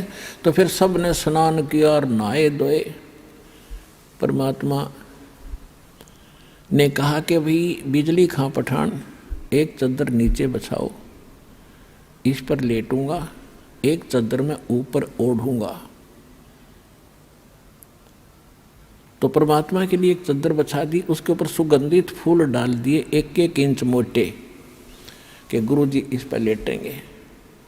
तब परमेश्वर ने पूछा कि बिजली खां पठान, कि बिजली खां पठान मुसलमान भी अपनी सेना ला कर खड़ी कर रहने 100 फुट की दूरी पे, और वीरदेव सिंह बघेल काशी का हिंदू राजा, वो भी 100 फुट दूसरी साइड में पूरी सेना की सतर्क खड़ी अपने हथियार में जकड़े हुए, और दर्शक बीच में बैठे। परमात्मा ने पूछा, दोनों बिजली खां पठान और वीरदेव सिंह बघेल सामने खड़े आपस में गुरु जी के पास में। परमात्मा ने उनकी तरफ नजर करके कहा कि भाई ये सेना किस लिए लाए हो तुम दोनों? दोनों शर्मा गए, नीचे को गर्दन कर ली, बोले नहीं। तो दूसरे लोग होते हैं हिंदू मुसलमान, तो मुसलमान कहने लगे जी आपकी मृत्यु के उपरांत हम आपके शव का अंतिम संस्कार मुसलमान रीति से करेंगे, अगर ये हिंदू नहीं मानेंगे तो हम इनके साथ युद्ध करेंगे। हिंदू कहने लगे हम इनको मुसलमान रीति से ये अंतिम संस्कार आपका नहीं करने देंगे, और ये नहीं मानेंगे तो सेना इसीलिए ला रखी है कि हम युद्ध करके जबरदस्ती ले जाएंगे। पुणात्माओं, उस समय भविष्य वक्ताओं ने ये भविष्यवाणी कर रखी थी कि इस वर्ष में एक भयंकर ग्रह युद्ध छिड़ेगा और बहुत जनहानि होगी। अब परमात्मा ने वो कहर टालना था। यदि मालिक समर्थ ना होते तो लड़का मर जाते, हिंदू और मुसलमान कत्लेआम हो जाता। परमात्मा ने कहा कि खबरदार, जब तुमने जरा सा भी झगड़ा किया, जब तुमने झगड़ा किया, दोनों को 3 तलाक, हिंदू और मुसलमानों को 3 तलाक मेरा। फिर भी सुन लो, मेरे शरीर को चाहे 2 भागों में बांट लेना बेटा, तुम लड़ियो ना, मेरा काला मुंह हो जाएगा। अब वो ऊपर से तो सब हाँ भर रहे थे, अब ठीक है जी, लेकिन अंदर से ये था कि एक बार शरीर छोड़ दें गुरुजी, फिर हम आप देख लेंगे। अब वो तो अंतर्यामी थे, सारे जाने थे इनमें केक को बदबरी पड़ी है। एक चद्दर नीचे बिछी थी, लेट गिरे, एक ऊपर ओढ़ ली। कुछ देर के, कुछ ही सेकंड के बाद परमात्मा ने ऊपर आकाश में जा रहे थे, शरीर जा रहे थे, वहां से आकाशवाणी की कि भाई उठा लो चद्दर, हटा दो पर्दा, इसमें नहीं है मुर्दा। इतनी जोर की आवाज आई, गुरुजी की आवाज, ऊपर देखा सबने कि परमात्मा तो वो जा रहे हैं, वो जा रहे हैं, कितना तेज शरीर है उनका। और चद्दर उठा के देखा, जितना शरीर था उतने सुगंधित फूल बन गए उस मालिक के पूरी। वो तो मालिक लीला थी, सह शरीर चले गए।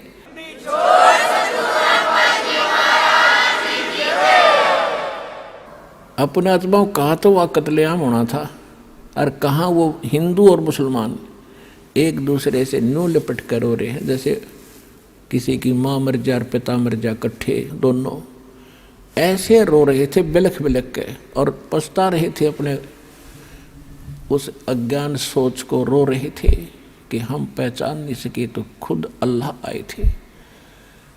रो रहे थे बुरी तरह कि हमने बहुत बुरा किया, हमने कभी सुख, अंतिम समय में भी सुख ना दिया अपने मालिक को, अंत में भी उनको इतना तंग कर दिया। तो उन्होंने, बिजली खां पठान ने कहा कि भाई एक चद्दर आप ले लो, एक हम ले लेते, आधे फूल आप ले लो, आधे हम ले लेते हैं। बड़ी दया करी दाता ने, क्योंकि हम तो समझ के कुछ ही नादान मुसलमान और हिंदू हैं, ये बकवाद कर सकते। तो आधे आधे बांट के, वहीं पर 100 फुट का फैसला है। इधर हिंदुओं ने बना रखी है अपनी यादगार भगवान की, इधर मुसलमानों ने, वो आज भी विद्यमान है, और हम उसका चित्र भी लाए हैं, आपको दिखाते हैं। ये तो है मुसलमानों वाली यादगार। इसमें थोड़ा सा क्षेत्रामंद इसके अंदर भी जाकर आए थे, और इधर ये गेट है मुसलमानों का, और इसकी आड़ में इस साइड में एक और गेट है, वो हिंदुओं के लिए है। और ये जो यादगार है ये हिंदुओं ने बना रखी है, और इनके बीच में ये गेट है सामूहिक आने जाने का आपस में, ये वाला। वहाँ कोई भेदभाव नहीं है, हिंदू और मुसलमानों का आपस में आज तक वहाँ का कभी कोई झगड़ा नहीं हुआ। ये यादगार आज भी विद्यमान है, उस परम पिता के सशरीर जाने की ये यादगार है, प्रत्यक्ष प्रमाण है।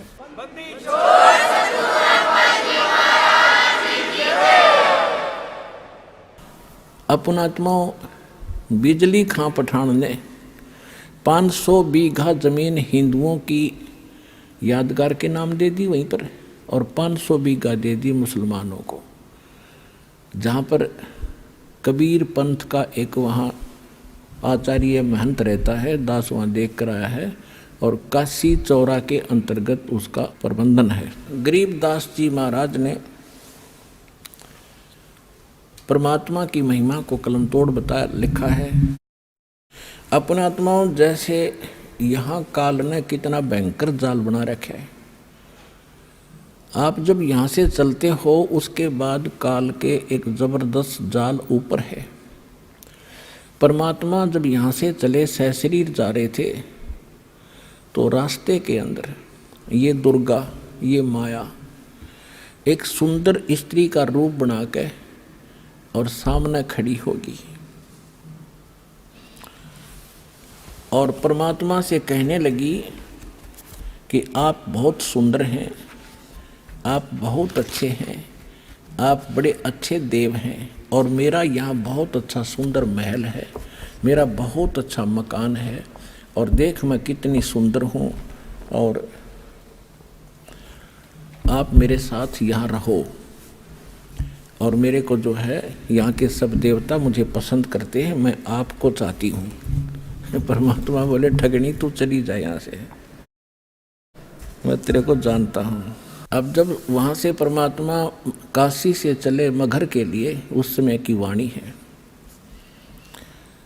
कीन्या मगर पिया ना सतगुरु, कीन्या मगर पिया ना सतगुरु, कीन्या मगर पिया ना हो। दोनों दीन चले संग जाके हिंदू मुसलमान हो, दोनों दीन चले संग जाके हिंदू मुसलमान हो। पयाना माने प्रस्थान, काशी से मगहर के लिए प्रस्थान किया, उस समय की वाणी बता रहे हैं।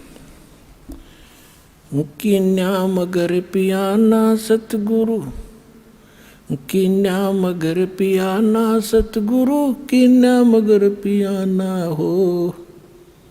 दोनों दीन, दोनों धर्म, हिंदू और मुसलमान, दोनों दीन चले संग जाके हिंदू मुसलमान हो।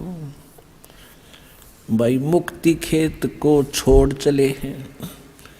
मुक्ति अक्षेत्र, जैसे काशी के ब्राह्मण कहा करते कि इस अक्षेत्र में जो मरेगा मुक्त होगा। परमात्मा कहते थे, मैं तुम्हारे इस मुक्ति क्षेत्र ने छोड़कर वहाँ मरूंगा जहाँ तुम कहते हो गधा बनेगा, और तुम हिसाब ला लियो मैं कहाँ जाऊँगा, देख लेना, क्यों मूर्ख बना रहे हो जनता को। भाई मुक्ति खेत को छोड़ चले हैं, वो तज काशी अस्थाना हो। मुक्ति खेत को छोड़ चले हैं, तज काशी अस्थाना हो। साहा सिकंदर कदम लेत है, साहा सिकंदर कदम लेत है, बादशाही सुल्ताना हो। दोनों दीन चले संग जाके हिंदू मुसलमान हो, दोनों दीन चले संग जाके हिंदू मुसलमान हो। भाई चार वेद के वक्ता संघ है, वो ब्राह्मण है, चारों वेदों के वक्ता। भाई चार वेद के वक्ता संघ हैं, वो खोजी बड़े बयाना हो। सालग राम सुरत से सेवे, सालग राम सुरत से सेवे, वो बाचे पोथी पाना हो।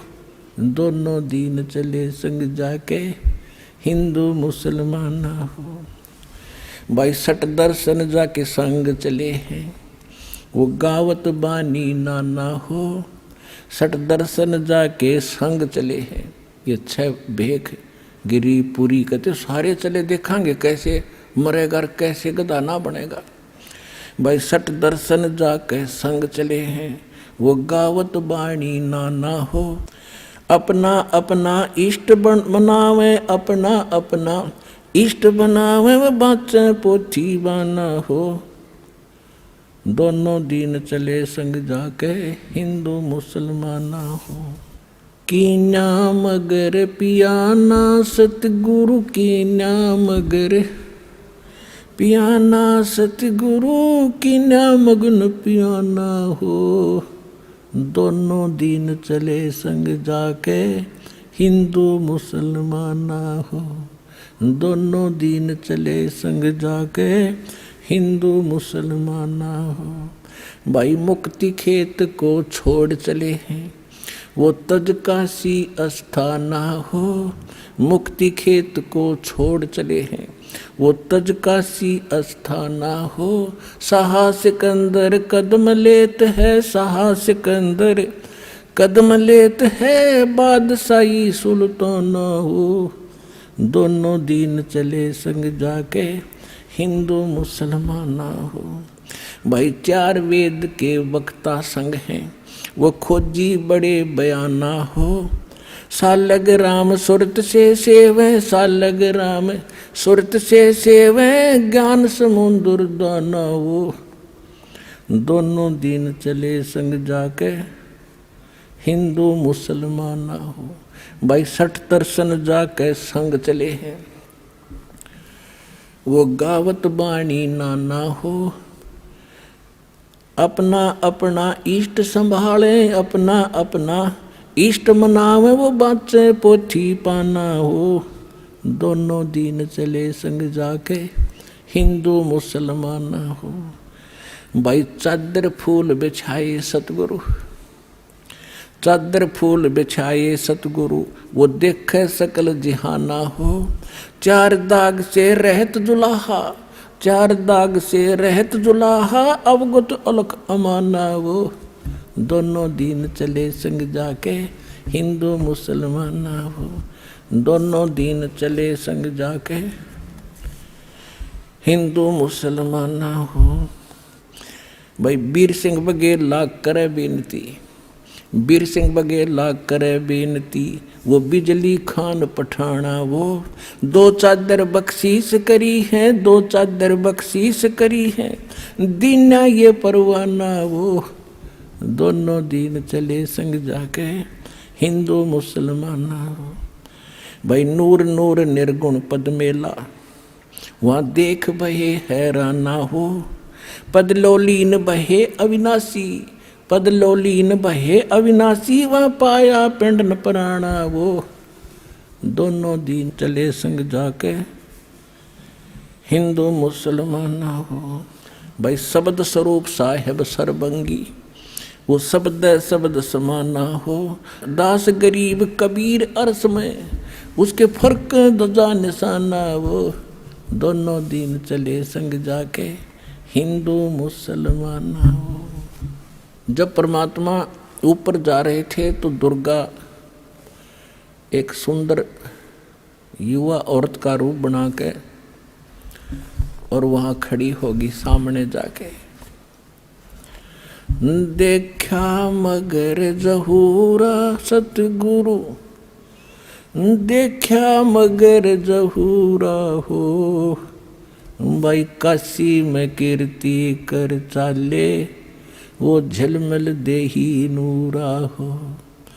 काशी में कीर्ति कर चाले, झलमल देही नूरा हो।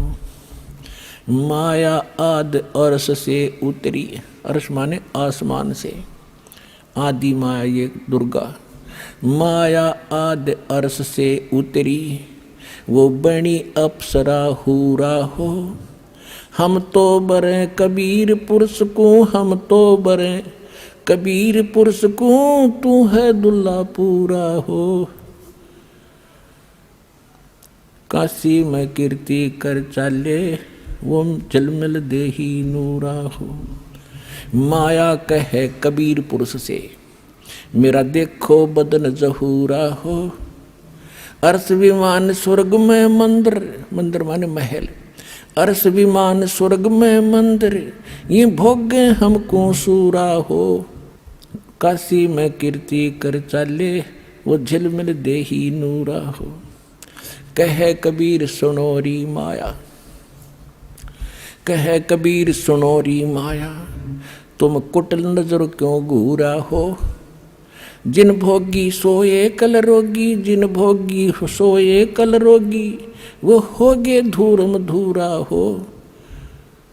काशी में कीर्ति कर चाले, वो झलमल देही नूरा हो। माया कहे कबीर पुरुष से, माया कहे कबीर पुरुष से, मैं हूँ जग से दूरा हो। कि मैं ऐसे स्थान पर रहती हूँ, मुझे कोई नहीं देख सकता वहाँ पर। माया कहे कबीर पुरुष से, मैं हूँ जग से दूरा हो। मैं तुम्हारी पटरानी दासी, मैं तुम्हारी पटरानी दासी, मैं राखों पलक हजूरा हो। काशी में कीर्ति कर चाले, वो झलमल देही नूरा हो। कहे कबीर सुनोरी माया, तुम हो लड्डू बूरा हो। कहे कबीर सुनोरी माया, तुम हो लड्डू बूरा हो। जो तुझे खावे वो मर जावे, जो तुझे खावे वो बह जावे, तास अकल के कूरा वो। काशी में कीर्ति कर चाले, वो झलमिल देही नूरा हो। श्वेत मुकुट जहाँ सफेद छत्र है, परमात्मा कहते हैं कि माया तो बूर का लड्डू है, बूर का, लकड़ी के बूर से बनाया हुआ लड्डू, शीशे के बर्तन में रख दे, इतना बढ़िया दिखकर खावा जो पता चल रहा है कितना का आनंद था। कहते तो उस बूर का लड्डू है, और मूर्ख खावत ने तेरे को मूर्ख टच करेगा। कहे कबीर सुनोरी माया, तुम हो लड्डू बूरा हो। जो तुझे खावे सो बह जावे, तास अकल के कूरा वो। काशी में कीर्ति कर चाले, वो जलमल देही नूरा हो। परमात्मा क्या बताते हैं, मेरा श्वेत मुकुट और श्वेत छत्र है, जहाँ बाजे अनहद तूरा हो। दास गरीब कहे सुन माया, हमसे रहिए दूरा वो। काशी में कीर्ति कर चाले, वो झलमल देही नूरा हो। अब परमात्मा उसके विषय में क्या बता रहे हैं कि तू कितनी नालायक है। अब यहाँ हर पहलू पर ज्ञान दिया गया है। यहाँ पर कबीर साहब क्या बताते हैं, गरीबदास जी ने अपनी वाणी में बताया है कि बदनारी लंगर कामनी, ये बोले मधुरे हेत। फेंट पड़े छोड़े नहीं, क्या मगहर कुरुक्षेत्र। बदनारी लंगर कामनी, या बोले मुद्रे बोले। फेंट पड़े छोड़े नहीं, या काटे घूंघट झोले। बदनारी लंगर कामनी, या बोले मुद्रे बोले। कोई साधु उबरे, ये मुनिजन पिए गोले। बदनारी लंगर कामनी, जामे अनगण खोटे। फांसी डारे बाहा कर, ये करे लाख में चोटे। बदनारी लंगर कामनी, या बोले मुद्रे बहने। जाको नहीं पति जी, ये घूंघट घट में सेने। बदनारी लंगर कामनी, या बोले मुद्रे बहने। जाके पास न बैठियो, जाका कैसा देने। सतगुर हेला देते हैं, सुनियो संत सुजाने। बदनारी पास न बैठियो, बदनारी आई खान। नैनो काजर बाहा करिए, खाए लिए हंस। हाथों में दिला के, ये डोब दिए कुलबन से। उल्टी मांग भराए कर, ये मंजन कर हैं गाते। मीठी बोले मगन होए, ये लावे बहुविध गाते। माया काली नागनी, ये अपने जाए खाते। कुंडली में छोड़े नहीं, सो बाता की बात। अब बदनारी काली नागनी ये देखत ही डस खाए, बोले से तब खंड हुए पर से सर्वस जाए। अपन आत्माओं,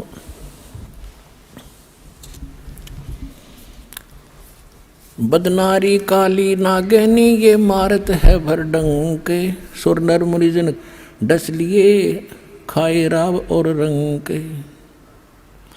बदनारी काली नागनी ये मारत है भर डंके, शब्द गारडू जो मिले जाको नाही संके। अब क्या बताया है कि निकम्मी औरतों को परमात्मा ने कैसे बिसराया है, उसके दोष बताए हैं। इसके साथ साथ अच्छी बहन बेटियां हैं, उनकी कितनी कलम तोड़ महिमा गाई है। कहते नारी नारी क्या करे है, एक मैली एक पाक। पाक माने पवित्र, एक मैली, मैली जो कैरेक्टरलेस, और पाक जो है अपनी नेक नीति से चलने वाली। नारी नारी भेद है, एक मैली एक पाक, जा उदर दुर उपजे जाकी भरिए साखे। कि वह भी माँ थी, वह भी नारी थी, जिसके पेट से धरु जैसे महापुरुष का जन्म हुआ। तो ऐसी माई को कहते हैं, उसकी साख भरिए कि ऐसी माँ होनी चाहिए, ऐसी नारी होनी चाहिए। कामनी कामनी भेद है, एक मैली एक पाख है, जा उदर प्रहलाद थे जाको जोड़ू हाथ। कि वह भी नारी थी, जिसके उदर से प्रहलाद जैसे भक्त हुए। कामनी कामनी भेद है, एक उज्जवल एक गंदे, जा माता प्रणाम है जा उपजे भरतरी गोपी चंदे।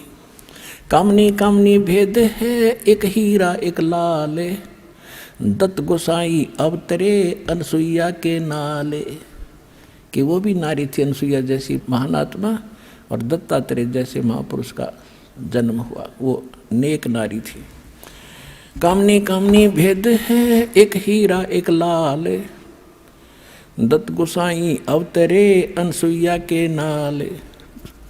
कामनी कामनी भेद है, एक रोजम एक हंस, जनक विधेयी अवतरे धन माता कुल वंश। कि ऐसी माता धन है, जिससे राजा जनक जैसे धार्मिक व्यक्ति का जन्म हुआ। नारी नारी क्या करे, नारी कंचन कूपे, नारी सेती उपजे नामदेव से भूपे। नामदेव जैसे महापुरुष जिस माँ से जन्म हुआ, तो उस नारी में और निकम्मी नारी में कितना अंतर है। नारी नारी क्या करे, नारी बहुगुण भेव, जा माता कुर्बान है जा उपजे सुखदेव। नारी नारी क्या करे, नारी कंचन कूपे, नारी सेती उपजे ये नामदेव से भूपे। नारी नारी क्या करे, नारी भक्त विलास, नारी सेती उपजे धन्ना भगत रविदास। कि जिन वह भी नारी थी, वह भी माताएं थी, बहनें थी, जिनसे धन्ना भगत जैसे और रविदास जैसे महापुरुष का जन्म हुआ। नारी नारी क्या करे, नारी कुनिरताए, नारी सेती उपजे रामानंद पंथ चलाए। नारी नारी क्या करे, नारी नर की खाने, नारी सेती उपजे है नानक पद निर्वाण। के नानक जी जैसे महापुरुष भी नारी से ही जन्म हुआ है, यानी उसमें भेद बता रहे हैं अच्छी और बुरी में। नारी नारी क्या करे, ये नारी सरगुण बेल, नारी सेती उपजे दादू भगत हमेल। नारी नारी क्या करे, नारी का प्रकाश, नारी सेती उपजे ये नारद मुनि से दास। गरीब नारी नारी क्या करे, नारी निर्गुण नेश, नारी सेती उपजे ये ब्रह्मा विष्णु महेश। गरीब नारी नारी क्या करे, ये नारी मुला माए, ब्रह्म जोगनी आद है चरण कमल लोलाए। अब यहाँ ये बताया है कि जो अच्छी हैं उनकी आदर करने के लिए कहा है, वो आदरणीय है। तो पुण्यात्माओं, परमात्मा की लीला से आपको पता चलेगा कि हम कहाँ खड़े थे, किन भगवाना के गुण गाया करते थे हम। तो इस प्रकार हमने परमात्मा की महिमा को समझना है पुण्यात्माओं। जब तक हम भगवान को अच्छी तरह नहीं समझेंगे तो अभी तक हम अपना जीवन नाश कर ही रहे थे और कोई भी आकर हमें डगमग कर देगा। इसलिए हर पहलू पर प्रत्येक सत्संग में कोई न कोई आपको कथा सुनाई जाती है जिससे आपको बहुत लाभ होगा। तो पुण्यात्माओं, अभी तक जो ये धारणाएं गलत थी हमारी भगवान के विषय में, अब इन सत्संगों से आपकी क्लियर हो जाएगी। ये यथार्थ ज्ञान है, क्योंकि अभी तक हम लोक वेद सुना करते थे कि कबीर साहब एक दुल्हा थे, दानक थे, कहीं पड़े मिले थे, विधवा ब्राह्मणी का हुए थे। हमने कुछ भी सिर पैर परमात्मा का नहीं पता था। तो आंखों देखा उन संतों ने बताया है और साथ में हमारे सदग्रंथों ने प्रमाण किया है कि परमात्मा पूर्ण ब्रह्म सारी सृष्टि के रचनहार कबीर परमात्मा है। अनंत कोट ब्रह्मांड का एक रति नहीं भारे, सतगुरु पुरुष कबीर हैं ये कुल के सिरजनहारे। हम सुल्तानी नानक तारे दादू को उपदेश दिया, जात दुलाहा भेद न पाया वो काशी माहे कबीर हुआ।